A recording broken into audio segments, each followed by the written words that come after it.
What is up everyone, Coach Leo here. If you're not sure who I am a former pro jungler, now turned full-time challenger coach. And today, very excited about doing this video. We are taking a look, kind of the man of the hour. It is NattyNatt, and it is about his insane run to challenger on the Korean server right now. 80% win rate. I think he was even higher when he actually hit challenger. And we're actually going to be taking a look at a Rengar game where he versed Faker. And so this review is going to be a full fundamentals breakdown. I really want to know, what is NattyNatt doing that no one else is? Why has he been able to be so successful on this run? I really want to analyze it, break it down for you guys, so we can all learn something from this, but also maybe relate it to some of the fundamentals that I teach in my own coaching. So without further ado, let's jump straight into the game. Heading onto the Rift now, I just want to preface the video by saying I haven't pre-watched this. I have not analyzed this. I haven't seen anything of this game yet. I just saw it on my, YouTube feed, a video of NattyNatt. And so I instantly looked at the replay because I wanted it to have my authentic reaction and, really just see what is NattyNatt doing? What secrets, what magic is this guy spinning on the game? And, just like anything, guys, it's obviously not going to be any secret thing. It's just going to be very consistent fundamentals. Champion mastery is going to be an absolutely huge thing in this game. Since he is playing Rengar, he's most easy to say he probably is the best Rengar in the world, right? So let's just turn off this. Let's go to we are on the red side. So let's just quickly do this. Even the very first thing that we're seeing straight away, right? I have to break it down a minute into the game because this is something that I really want to share with you guys, that a lot of times I see junglers, like even if he was to start his blue here, sometimes junglers just come here and sit here instead. But as you can see, the best habits that you possibly can have is running here every game on red side and running here every game on blue side. So both junglers are just going to sit here. This is like the highest level of fundamentals. Obviously in our gold and silver and plat game or whatever, people are all over the place, but generally you're trying to make a wall so you have full information, right? Of if the enemy is doing anything. So already here, just know where to sit level 1, okay? Just know where to sit level 1. He's also sitting in the bush, which means, I think that what this is saying is that it is a little more scary when you get invaded like this. I mean, enemy champs aren't really that insane at invading, but I guess he just wants to see if they ward and he can maybe jump and auto Q just to kill the ward straight away. So that could be something that he's doing here. He actually leaves. Another thing actually as well is that he actually stays here for a decent amount of time. Yeah, he actually stayed here for a decent amount of time as well, just to see if the Sylas was going to walk in here late to start Raptors. So pretty standard red start. As Rengar, we're going to also be looking at his clear. Back in my heyday, I actually hit rank 1 playing Rengar in like season 7. So, but I never really could get used to the newer Rengar, which is kind of odd. I used to play when Rengar's Q was like a skill shot. So he's doing the ward, the faster clear with just using his trinket. Just to be able to jump over this. He goes, he's leveling W seconds, so he's not leveling E to jump over here. And so just in terms of like the plan, right, this game, like why is he starting on top side? Why is he pathing towards the bot side? I mean, 70%, 80% of games, right, you are just going to be pathing to bot. I actually haven't, it would be interesting to do a case study on like how many games he just pathed to bot. Because yeah, the meta right now in League is a bit, it's a bit dull. Right, you just path the bot every game. It kind of sucks. I still am under the assumption that in some games it is better to path the top, but obviously in this game, Lucian, Poppy, Draven, Skarner, bot side is just going to be volatile. So a fundamental I teach is just path to wherever you think you're going to get a kill. Anytime that you play, right, just make sure you're thinking in your game plan, just be thinking, what gets me the furthest ahead? What makes me get gold and XP? Because jungle at the end of the day is just about gold and XP. Like, what can give you the most amount of gold XP? Especially when you're playing like an assassin, you really need to play for yourself. Okay, super important to be selfish. So that's also something I'm going to be watching to see kind of how selfish he is. Okay, so big decision-making mark here. Lucian just based, right? And I'm just going to skip back real quick, just so we have like the additional information that we know, right? On the third camp, we have these two wards, right? So we now know that Sylas started Raptors, and we had to go back here because we know Sylas started Raptors. Was that his ping? I guess I can't see pings. That's fine. We know Sylas is pathing to top side. Okay, so the reason why he's walking in here is because he has this information to play off that Sylas is actually pathing up. Which is pretty odd, honestly, that Sylas is choosing to path up. He may think that maybe they just lose the 3v3. I'm not sure. Anyway, NattyNatt knows Sylas is pathing towards the top side. So he's okay with like kind of going for this. And is he actually just going to go for a 2v2 here? No, he backs off. Okay. He backs off. He has some spare time, which I like to call, spare tempo. After you do a full clear, you just kind of, you have some spare tempo jobs. This can be ganking, for a summoner spell. This can be walking in and warding the enemy's jungle. This can be a bunch of different things that you can do with your spare time after a full clear. But the thing to watch is, when his spare time is over, how quickly he will reset, right? So as soon as his Krugs start to spawn, which is around 420, see, he still has a lot of spare time here, right? So as soon as that opportunity is gone, he places his ward here, right? He places his ward here and instantly resets. He actually places both wards.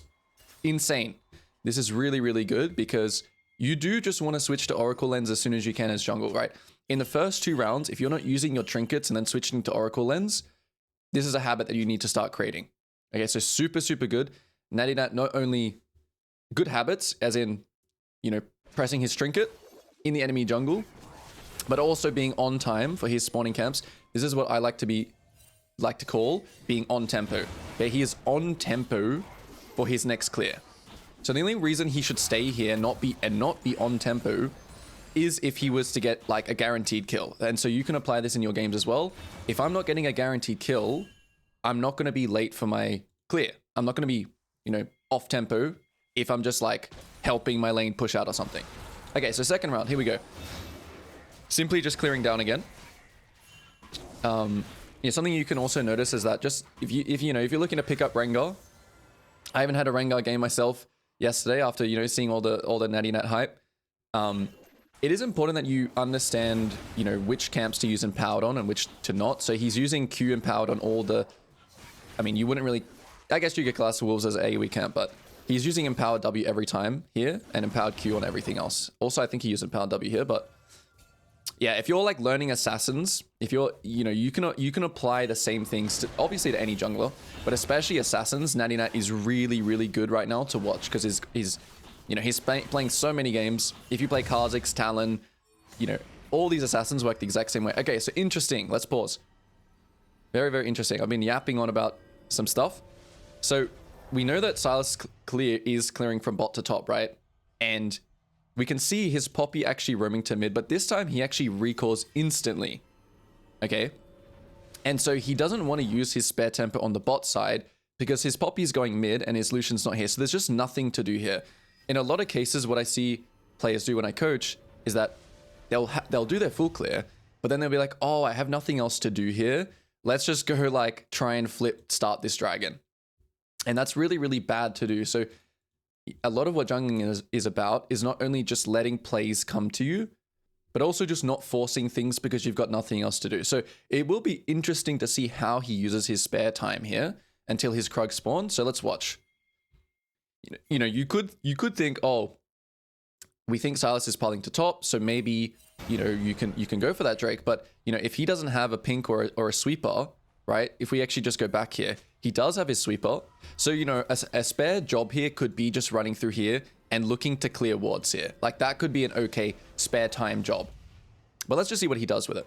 I'm interested. I'm interested to see. So, he actually just bases to spend some gold and to get a pink, right? He actually just spends some gold. So, he's still running straight to the bot side, but he actually just based for a better buy. And yeah, for a better buy. I don't think he still won't start the Drake, but he is just going to the bot scuttle. Did we know the bot scuttle was spawning? Maybe. I think I don't know if this is something to do with the Spectre client, but I think he had like the scuttle spawn. So that's why he just maximized his. So also another thing is like basing when you have nothing else to do is also really, really good. It's really, really time efficient because obviously the time it takes to base 8 seconds, run out 20 seconds. If you're doing that while your camps are, down, it's super good. Okay, so spending more time on the bot side here. Something to note as well. he doesn't use his empowered on the scuttle, right? He keeps it here. And this is something that I do see him do often. This is what makes Rengar, you know, Rengar seen as a champion that, you know, how do you gank if you can't jump on them like from a bush, right? And what NattyNatt does a lot is off Krugs, he'll keep his stacks. Off Scuttle, he'll keep his stacks. And then he'll use these stacks, you know, to have an empowered E or something like that. So you can see very, very patient, you know, ganking fundamentals. He's not pathing in a way to like save Lucian here. Like he's not pathing this way to like save Lucian. He's pathing to cut them off. Look at his pathing. He's pathing to cut off. So he'll never let the Draven get it. I mean, Draven's just obviously just going for his going for a trade here. But, you know, when you gank, make sure to cut people off. Make sure you run this way and not, you know, yeah. Okay, so he spends some time now to push. And now because he's literally on the opposite side of his Krugs, he actually just decides to do a base here. So another thing that I see a lot, which is people not like wanting to base here just because they have 680 gold and they feel like they didn't do enough that round. It's completely okay to just base here, especially after you gank a side lane. This is also something I always say. When you gank a side lane, like top or bot, it's always super efficient to just base in the bush. Don't go here and force Drake, right? The reason why he's not forcing Drake is some people might think, oh, you just killed the bot lane. Why are you not doing Dragon?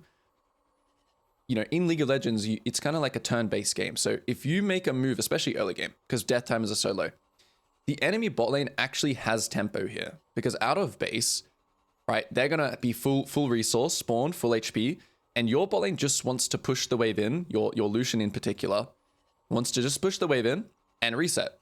So it's okay also here to not force the dragon, because if you force the dragon, the enemy team can actually make it here, and you're kind of just, as you can see, people start showing up.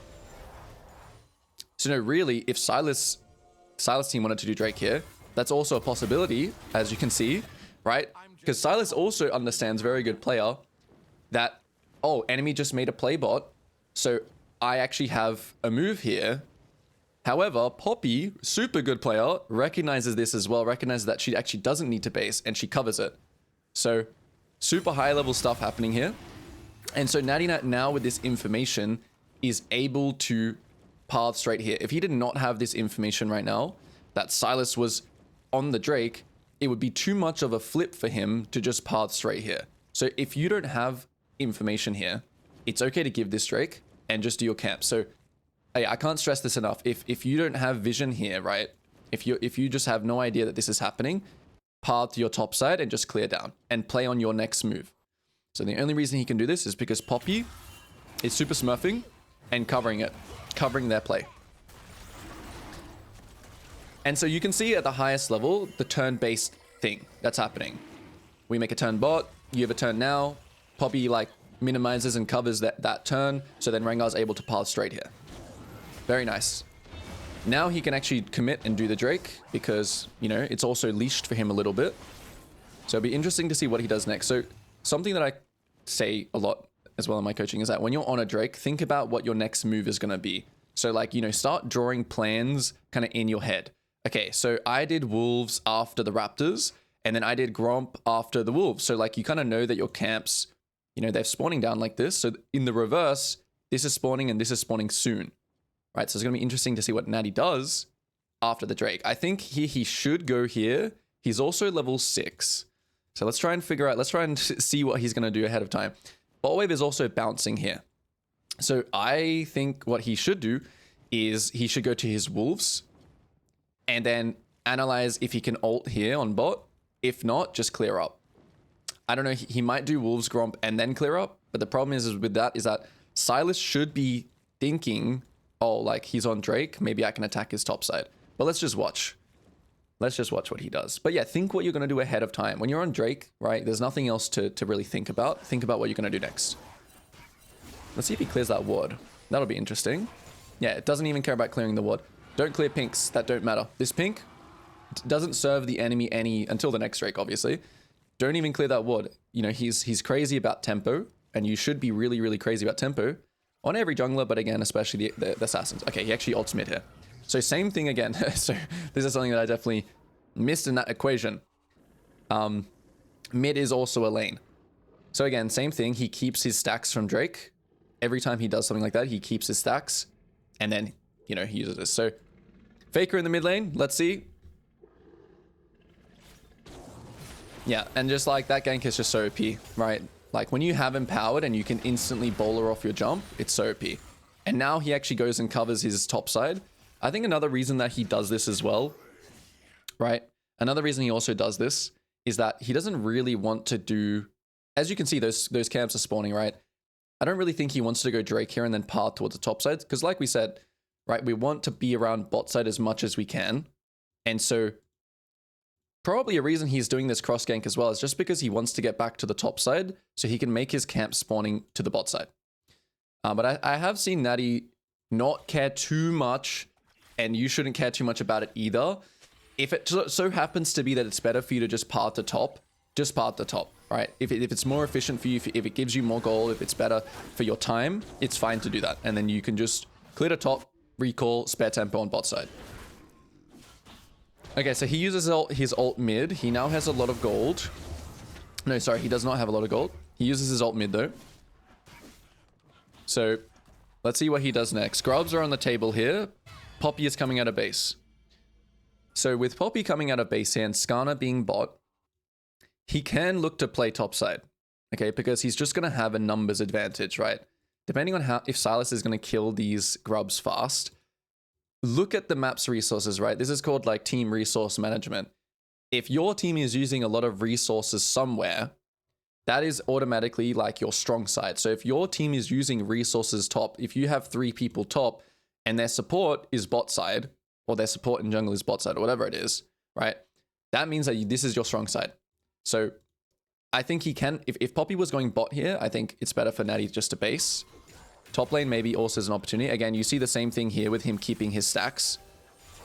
Keeping his stacks.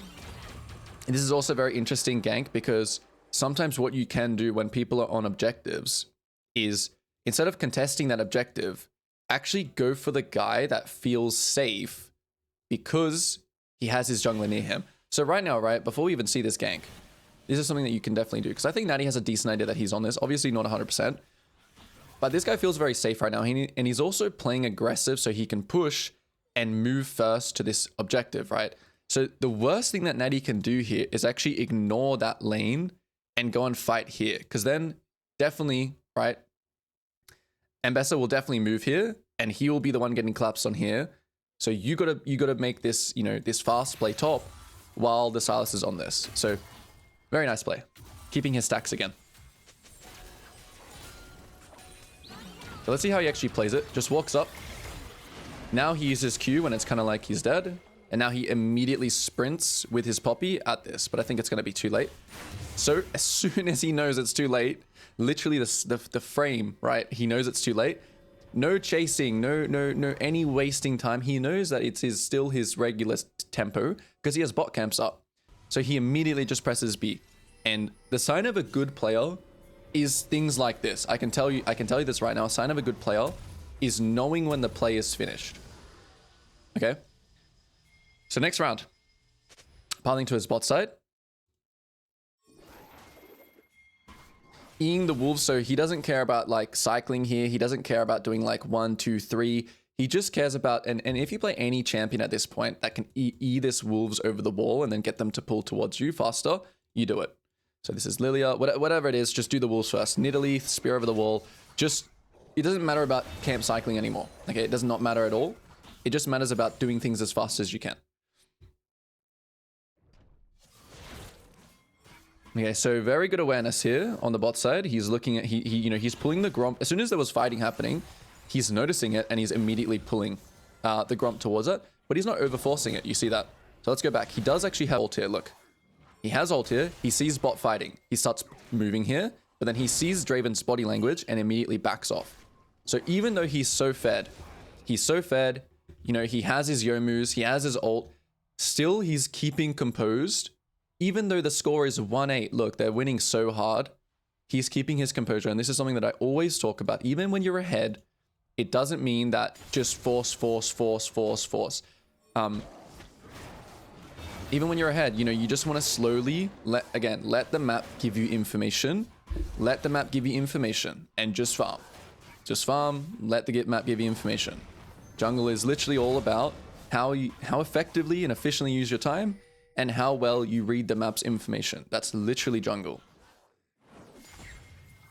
And the skill is, you know, there's a lot of information, so processing it is, you know, a skill in itself. Okay, so why is he doing this play? Well, he's got nothing else to do. Now we get to finally see, you know, Rengar lane gank idea, and also the wave here. So I think the wave, it definitely will bounce back because Draven has to last hit these minions. And so it will bounce back to Rengar. And because he has nothing else to do, great play, right? I know his topside camps are spawning soon, but since he has nothing else to do here, it's also a good, like, fish. What I like to call is like, he's fishing for a play. And whether it happens or not, you know, sometimes you can just after doing a quadrant or whatever, you can just recall in a side lane and just fish, especially with Rengar and lane ganking champs. So he's just fishing for a kill here, right? He's fishing. Let's see if he just goes crazy. Yeah, perfect. So he's fishing. If Draven, this is also like I call an int check. You're checking if the enemy is going to int. Int check. If Draven stays here and pushes or gives me the opportunity, he'll go. If not, start your recall, cancel. Start your recall, cancel. Start your recall, cancel. Very nice play. Because he's still on tempo, right? And now he cancels again because his team is coming. Lucian's in Africa. It's getting a little bit like, you see the recall strat, okay? Use the recall strat, recall, cancel, recall, cancel. Now his Raptor spawns, so he probably should have committed to base there, right? And then he would have still been on tempo, that on tempo thing we were talking about before. He still would have been on tempo for his top side. But this is the hard part. You know, this is the hard part, is that, and obviously when you're versing better players as well, they're expecting it more. Was it watered? Maybe it was, oh, it was just watered. Okay. Makes sense. Okay, but the idea is what we're really looking at, right? The idea of the, oh, I've got nothing else to do. I'll quickly fish for this Draven. If not, I'll do the recall trick. I'll recall, cancel. And then, yeah, the point of the recall trick is that it's like, instead of just waiting there, if nothing happens, you just save that 8 seconds of time where you just recall straight away. So interesting here that he's actually pathing straight to the Raptors over the Krugs. So this is something that I would actually usually teach people to path from like out in, especially because he also wants to path to the bot side. I wonder if it's just because of this, but even then pathing to Krugs makes more sense.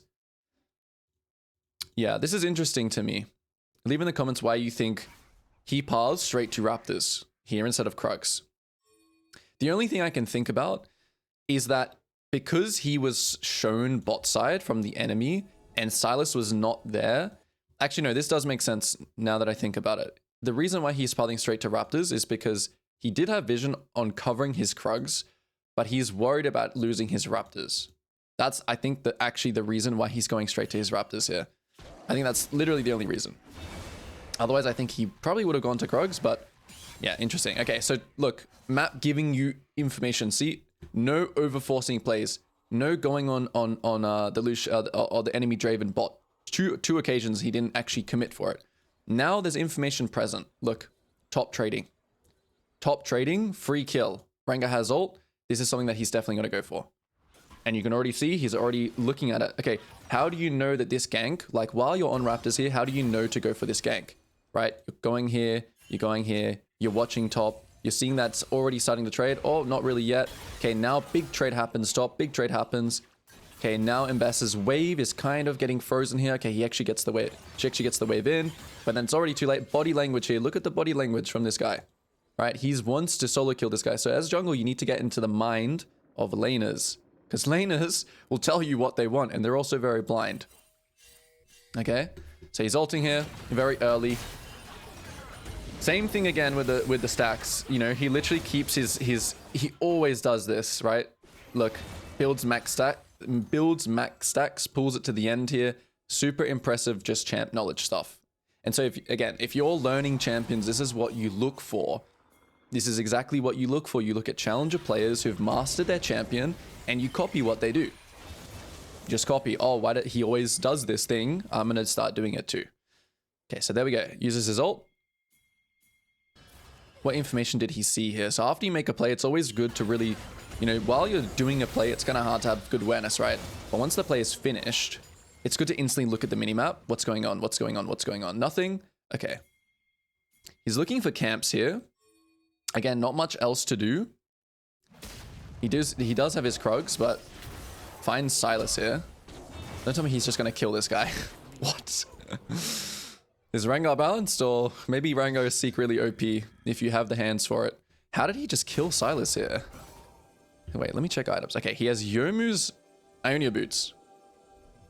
It's very, very interesting to me even, like the priority on his empowered ability, because he actually uses empowered E here twice, was it?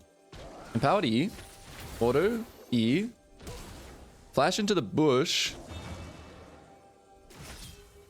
That's insane. What a champ. If that happened to me, guys, I'm like, okay, well, I don't know. FF. That's crazy. It's crazy that he just 100 to O's a champion here. I mean, obviously a lot of other assassins do that, but the thing is he hasn't actually built like opportunity, you know, something that has like higher damage. He's actually built Ghostblade. And you know, the reason why he builds Ghostblade is just a tempo item. You'll see when he has Ghostblade, he uses it out of base. Let me see if I can actually catch him out of base here, if he uses it out of base. Oh, he doesn't have it up. Okay. He definitely, you'll see him use it out of base. You'll just see him use it just to get to somewhere else faster. But yeah, Yomu's is a tempo item. Okay, so let's keep watching. Makes a play here. This is a bit of a stomp now of a game. His team kind of is winning. Faker is still, he's still doing some Chovy CSing, 10, 11 CS per minute. And so a lot of, you know, one of the biggest struggles I actually see is, you know, how to close games out as an assassin. Because that's the hardest thing. I mean, getting fed as an assassin, I'm not going to say it's easy, but it's kind of like, it's kind of supposed to happen. And so closing the game out is actually the hard part. And I think the impressive thing here is that he doesn't compensate a lot, you know, like, oh, his Victor's getting ganked here. You know, he just keeps composed, you know. No need to, you know, Rome wasn't built in a day type of thing. Like, he's not starting the Drake here. He's not doing anything, even though he's so fed, right? He's so fed. Like, oh, I'm so fed. Why are we not fighting this? I'm so fed. Why are we not taking this Drake? You can learn from this game, and it's just a slow bleed. You know, it's a slow, you know, you're choking out your opponent. As soon as they miss that once, boom, he goes. Okay, so T-Mat has been built. Let's see his ult back on cooldown. So he has ult again here. I know you guys can't see the thing down here, but yeah, ult's back up.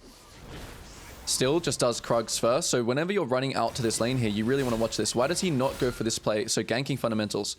Why does he not go here right now? Ganking fundamentals, you always want to gank on a wave. So you don't want to gank right now and just randomly try and look for the enemy top laner. You don't want to just randomly come in here and ult and look. You want to make sure, because, you know, the reason why you want to gank on a wave is because it ensures the enemy is there. So that's why he's not randomly ulting in right now. He's saying, okay, if he's on this wave, another int check. If enemy top is on this wave, I'm going to ult. If not, I'm going to just clear down or whatever. Right? As soon as he shows, boom, go.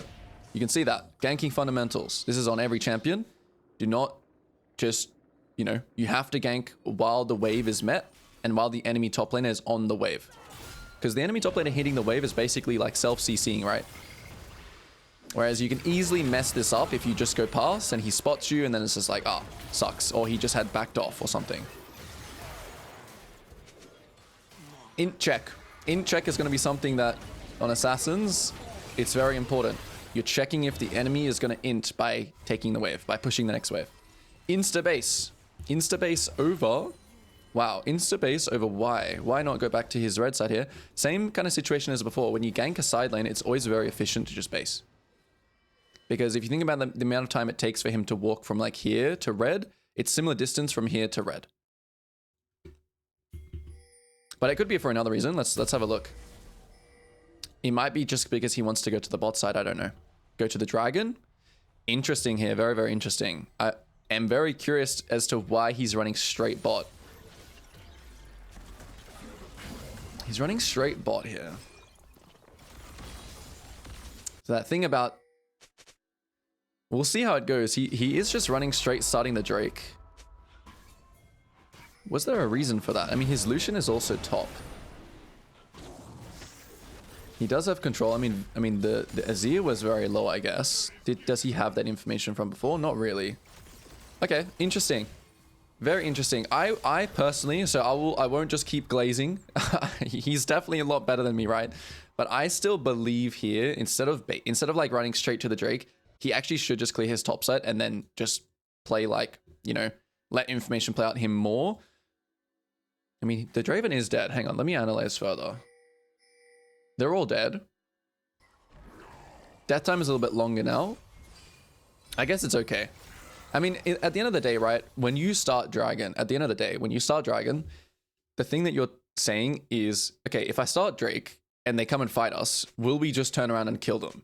If yes, start Drake, right? Or am I gonna, is the reason, you know, you always just need a big enough advantage, right? Oh, if I'm starting Drake here, it's because I know that Draven, who's just spawning now, can't make it out of base, which he could, which is why I think this Drake is a little bit on the side, but as you can, yeah, he just chooses, you know, it's also second Drake. Okay, so second Drake as well. Last thing about the dragon is that second Drake is also very, very squishy. So the first Drake is hard to take because we don't have items yet. Second Drake has similar HP as first Drake, but now we have items. Third Drake is where it gets to, you know, it becomes really tanky. So third dragon is really hard to take.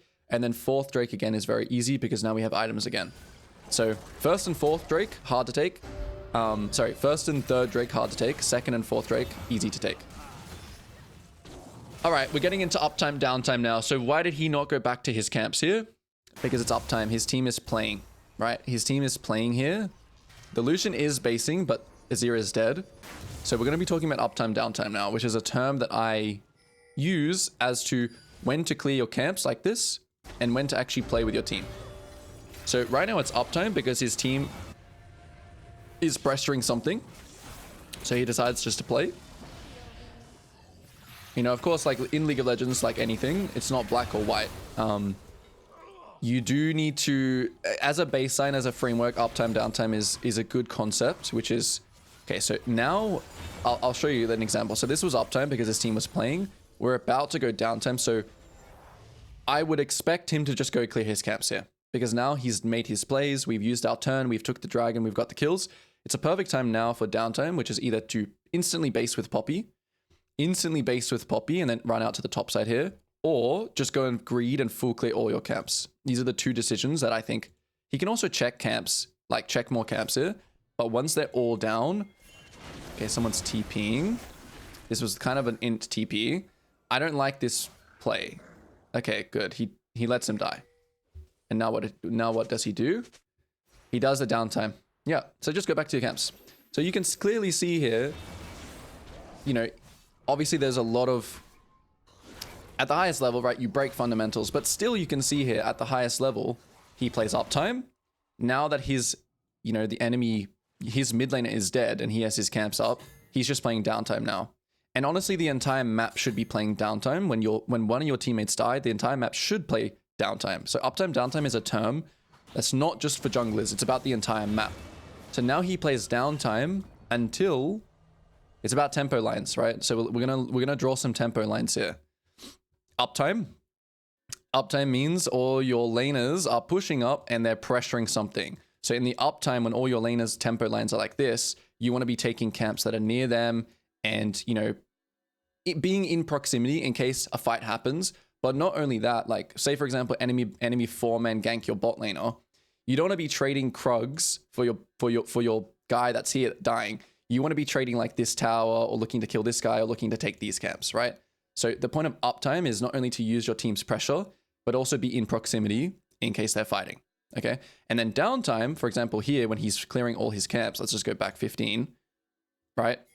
Even though his team is here like this, the problem is that Aurora is here, right? And Victor is dead. His tempo line is here. So all the tempo lines are all over the place. This is the perfect time for a jungler to just clear your camps. Okay, he could even clear up here and ping this next objective. That's probably the next thing that you should do. Always have an objective in mind as well in the mid game. So when you play assassins, have an objective. You're trying to translate your lead. And also in the uptime, you're trying to protect waves. So you can see here, still downtime, so still just farms. And I'm sure NattyNatt probably has never heard, you know, the term uptime, downtime before. This is just something that I've created to kind of, you know, give it a framework for players that I coach. But you can see it here. Okay, look, as soon as it's uptime, look. Unbelievable. He skips his red. Why? Because it's uptime. You can see here now. You see the tempo lines. This guy's pressuring here. This guy's pressuring here. His bot lane is here. The neutral thing is here. So literally after Raptors, as soon as everyone gets synced up, he's now playing uptime. And the point of this, if someone ganks his bot lane, they lose, enemy loses stuff, right? Whereas like if his team was all in base before and someone ganks this guy, he can't still do this because obviously he doesn't have anyone with him. So hopefully this gives a good idea of uptime, downtime now. And I'm just going to be saying uptime, downtime, uptime, downtime. And we're going to see when he breaks that as well and why he breaks that. So uptime, playing with your team, playing for a next objective, always having an objective in mind. And you're also looking to protect waves here. Rengar is like the king of protecting waves. And what do I mean by protecting waves? I'm saying if anyone contests a wave like this, two things can happen. They contest the wave, you go and gank them. They don't contest the wave, you get push, you get pressure, you walk into the enemy jungle. Here I think he definitely should be looking to protect the top wave with his Poppy, because jungle and sup kind of need to work together. Aurora has no TP, so right now, right? So this is like an extra step of uptime, which I'm going to explain really quick. So let's say you're in uptime, but you feel like you can't do anything. Let's just say there's no camps to take, right? Like this. There's no camps to take, and there's no towers that you can take easily, even though he does have Rift in this situation. There are some instances where after you play uptime, you get this, and you get all this vision here. If you think that you can't take anything more, you are allowed to go back to your camps.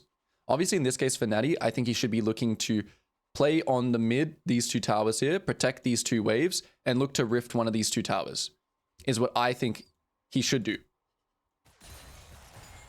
He may look to try and like, so something I haven't talked about yet is as an assassin, you need to know who your food is. So what I mean by that is who can you kill easily? So for example, he has a lot of food this game. He can basically kill anyone except for like Skarner, obviously. Skarner shouldn't be like a primary target. He could be trying to cross to bot here to, you know, for the fact of his food, because killing Azir is probably easier than killing Ambessa. But I still think he should play with his Poppy here. I kind of hope he doesn't go to the bot side. But I think he is, yeah. So it's just an assassin thing. He's instantly sprinting, trying to catch that guy in the long lane because he thinks that this play is too hard. But this is a big mistake here from him. He should just be playing on the top side and rifting this tower and killing this guy with his Poppy. So, you know, he's very, very good. But this was definitely a clear mistake. Definitely a clear mistake here to go for this play. And as you can see, that thing that we talked about before about the resource management, if Skarner is here, right, because your Poppy is on the top side. If Skarner is here, you're just at a numbers disadvantage, and it could go south. And it does. Exactly that. It just doesn't work, but this round could have been insane for him if he just killed this guy and rifted this tower. If he killed this guy, rift this tower, his game is GG. I mean, the game is still pretty won, but this is a big opportunity that he missed. So even still, when you're playing an assassin, right, you should still be thinking about like what the next objective is. And since we have all the tier 1 towers and we have Rift, these are just the next objective. So yeah, him running across the map to go and kill Azir, I can understand his thought process, which is like, who is the easy kill for me? Who is my target? It's Azir, it's Draven, Silas, whatever. But yeah, play with your support. Okay, so next round. So what's also very, very bad, when you die in the uptime, what sucks about dying in the uptime is that you don't have a downtime. So usually here, it's super bad to die because right now you should just be farming. So even if your team died, right, in the downtime, it's super important to actually be alive because you're picking up the map's resources. You're able to like farm your jungle and like farm the mid wave if like your Lucian died or something like that. So it kind of sucks to die in the uptime. And yeah, you shouldn't play like a KDA player, but you kind of need to be, again, that thing about being greedy. So again, it is still downtime. Why is he farming camps here? And I'm not just giving him like kind of like a pass. He's farming camps here because his team is not ready yet, because this guy's basing. So even though it's just one guy basing here, technically if he goes to ult mid here, they could have more numbers. Azir could be mid, right? If he goes to ult top here, you know, they could have numbers top. So, you know, he just farms camps, and which is you should do the exact same thing when your team is not ready. Obviously, once he has information now of Azir being here, he can play. So he should go and look to kill top right now. This wave here, if this guy touches this wave, he should die. He should be dead. Instantly moves. You see, uptime, downtime. Int check, uptime, downtime. It's all, you know, kind of combined. Okay, he just lets him kill. So then he uses his ult somewhere else. Nice. Good discipline to not, you know, chase kills. So now he's playing on the right side. I mean, I don't like how Poppy and him are always on opposite sides. I think this is kind of, you know, you don't need to play the game, you know, so much by the rules, but I do think in general, if you watch pro play, sup jungle are like pairs, you know, especially in the mid game, always together. But in this case, sometimes when you're super far ahead, you can do these things where like you get both sides. It can be a little bit risky. But let's really see, this game is actually still very, very long. Even despite it being so far ahead, which just goes back to what I'm saying, which is like, you know, you don't, just because you're super far ahead doesn't mean the game has to end in 20 minutes. I see this so much. I see this so much where people just think, oh, like, why is this game not over? This game should be over now. Like, no. Unfortunately, that's just what League of Legends is. Keep playing to your win con. Okay, he should definitely skip camps here, but this is what I like to call a sneaky camp. You can do a sneaky camp because it's just on the way, right? It's just like a taxi. You just E it over, you Q smite it, whatever. You take it, but immediately here, he should be getting here to this area. He should be playing with his team here ASAP. So you can see here, 2 sneaky camps. A little bit of greediness. I don't mind it, of course, but he needs to be getting to his team now. And when you are the thing about when you play carries versus when you play, you know, like tanks, carries can just farm way faster, you know. So you can sneak in more camps and be, you know, your tempo is just greater in terms of farming because you can see what's happening here, right? I mean, honestly, Natty is doing the right thing and his team is kind of trolling by being here. And Victor's top has TP, but yeah, it's one of those decisions, right? He's actually playing for the win con and his team isn't. So, I mean, the only thing here is like his team should just be on Drake. His team should just be on Drake. You know, after we get this wave, we shouldn't be doing this play. We should just be on the drag. Natty's making the right decision here. He's also using his... It's still about playing uptime though, right? Because he's still using these little inters as a form to get something.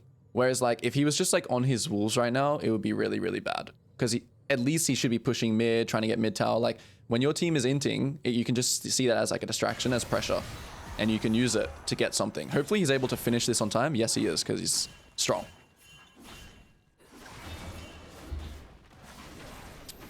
Okay, so perfect. He's still playing to his win condition. He still has an objective always on his mind.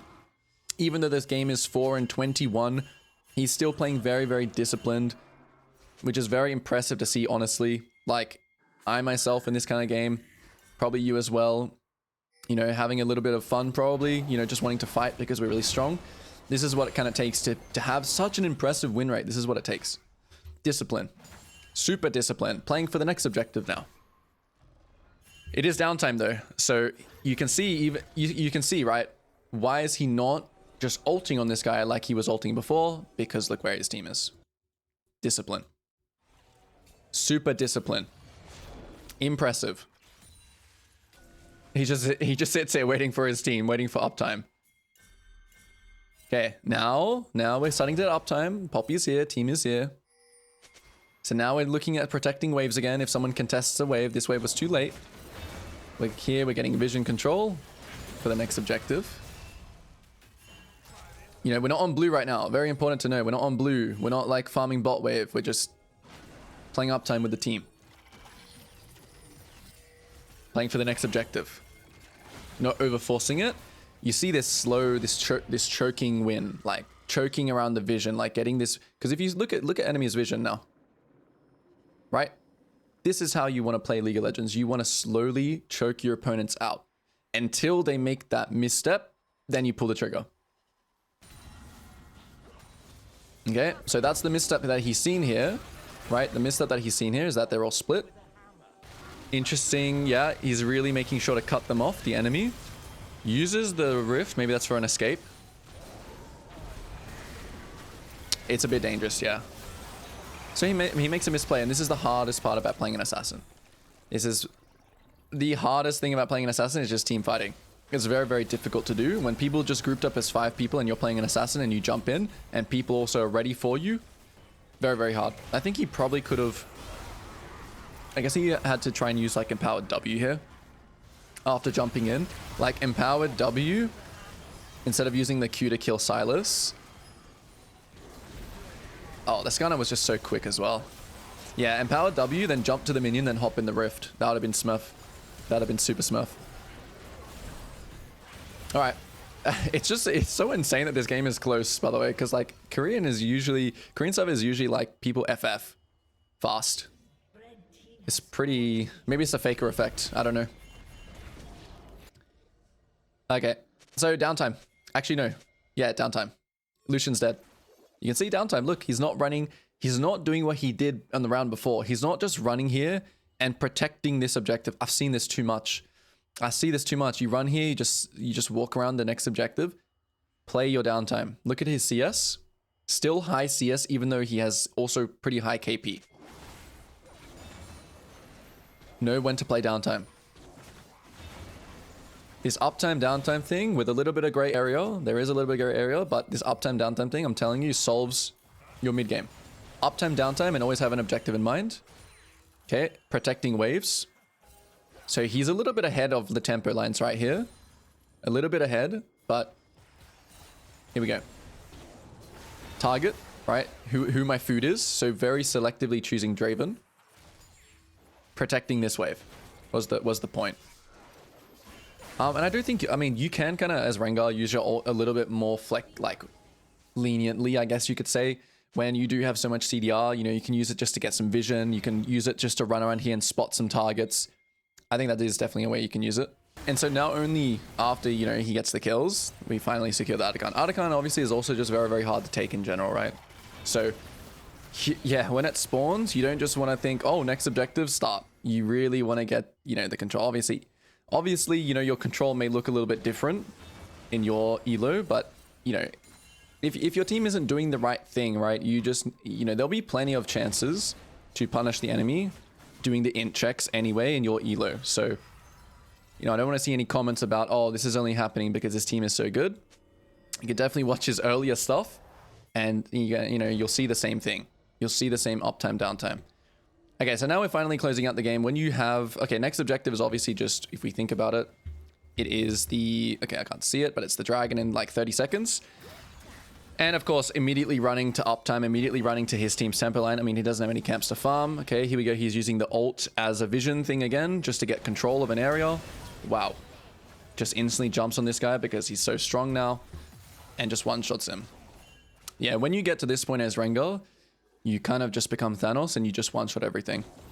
And your ult, I know you guys can't see it, but it's like 50-second cooldown. 60-second cooldown right now. So pretty insane. And you can see this guy is so disciplined. He's just literally standing on the dragon, not chasing for kills, making sure he gets the soul, because the soul is like insurance. It just means that 100% he's probably going to win the game just if he gets soul. Not 100%, maybe like 95%. Because of course something bad can still happen. And then look, immediately downtime. So good. Team not ready, team not playing, don't do anything. Don't go and look on this wave, don't do anything. Uptime, downtime. And when you do this uptime, downtime thing, you can see the flow of the game. You know, you can see like, he's even pinging that, you know, hey, those are my raptors. Hey, don't take my raptors. Be greedy. When your team is taking your stuff, right? This is not about be greedy, like take Lucian's wave in front of his face. This is about, hey, I'm a high econ champion, don't take my farm. Immediately into the uptime again. Syncing up with the support. So remember as well, in the downtime, you can also choose to base with your team, but I like to have the idea, especially when you're playing a champ like Rengar, to be greedy and to farm your camps, even if you have like 1,000 gold. I wonder how much gold he actually had here after the Drake. Let me check. Yeah, he has 1,000 gold. So like don't just base here. Like you can base here if you have a lot of gold, but make sure to be greedy in saying like, just stay on the map with 1,000 gold. It's okay. I mean, he can't really buy anything anyway, right? He could sell his pink and get a crit cloak, but be greedy. And you can see he's perfectly syncing up.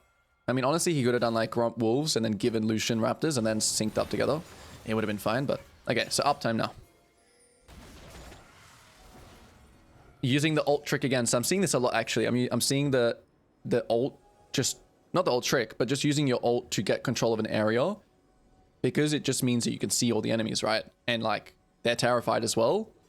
So he doesn't actually use it to jump in here. He just uses it for control of Baron. Very nice. Now his team gets full control of this area. Let's take a look at the enemy's vision again. Black, dark, nothing. A slow bleeding win. Even though the score is so crazy. I'm telling you guys, the number one thing I see, especially with assassins, but any kind of carry jungler, any kind of player, the number one thing I see is just throwing for more kills. When you're playing an assassin, don't just keep trying to get kills. You need to translate that lead to objectives. That's how you win. That's how you actually secure the win. Now the enemy just have no vision. Now they just start Baron because the enemy can't walk in very safely. Aurora doing a good job here to kind of like deter them a little bit. Victor doing a good job here as well to deter them a little bit. I'm not going to say again that your team is going to play this situation perfectly, but it's definitely still things that we can, we can take about uptime, downtime. All right, he actually gets scored here as I say that. Okay, he just flashes out straight away. Still looking for a jump E just to root and then kite back straight away. And I think that should be it. He has ult again in 21 seconds. But his team's just working now. So I think we'll kind of wrap it up here. Otherwise, I'm just going to be repeating myself about the uptime downtime. When you have Baron, though, it's very, very important that you make sure to push. Is the last thing. When you have Baron, push. Okay, for example, I don't know about these Raptors, but yeah, he should just push. And I think that's it. So if you're able to learn something from this video, guys, leave a comment down below. Probably going to be doing more videos like this in the future. So let me know who you'd like me to review. And yeah, I'll see you guys all in the next video.